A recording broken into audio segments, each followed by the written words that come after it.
জমি কেলেঙ্কারির মামলায় জামিন পেলেন ঝাড়খণ্ডের প্রাক্তন মুখ্যমন্ত্রী হেমন্ত সোরেন। শুক্রবার তার জামিন মঞ্জুর করেছে ঝাড়খণ্ডের হাইকোর্ট। জমি দুর্নীতিতে আর্থিক তছরূপের মামলায় বেশ কয়েক ঘন্টা ধরে জেরা করার পর গত 31শে জানুয়ারি তাকে গ্রেফতার করেছিল এনফোর্সমেন্ট ডিরেক্টরেট।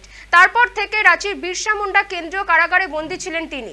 জামিন চেয়ে সুপ্রিম কোর্টের দ্বারস্থ হয়েছিলেন ঝাড়খণ্ডের প্রাক্তন মুখ্যমন্ত্রী, কিন্তু সেখান থেকে আর্জি প্রত্যাহার করে নেন। অবশেষে তাকে জামিন দিল ঝাড়খণ্ড হাইকোর্ট। 8.36 একর জমি অবৈধভাবে দখল করার এবং এই কেলেঙ্কারির মাধ্যমে আর্থিক নয়ছয় অভিযোগ রয়েছে হেমন্ত সোরেনের বিরুদ্ধে।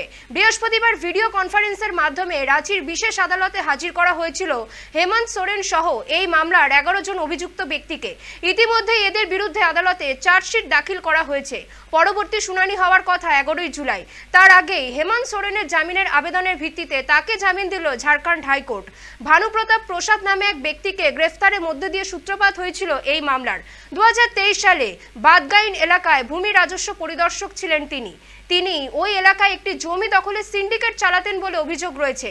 বিভিন্ন জমির নথি জাল করে এই চক্র চালাতেন তিনি বলে জানিয়েছিল তদন্তকারীরা। ভানু প্রতাপের কাছ থেকে বেশ কিছু জমির দলিল উদ্ধার করা হয়েছে। তার ফোনেই একটি 8.36 একর জমির কথা জানা গিয়েছিল। ওই জমিটি হেমন্ত সোরেনের অবৈধ দখলে ছিল বলে অভিযোগ ইডির। এই বিষয়ে জেরা করার জন্য ইডি তাকে 10টি সমন পাঠিয়েছিল, কিন্তু হেমন্ত জেরায় যোগ দেননি।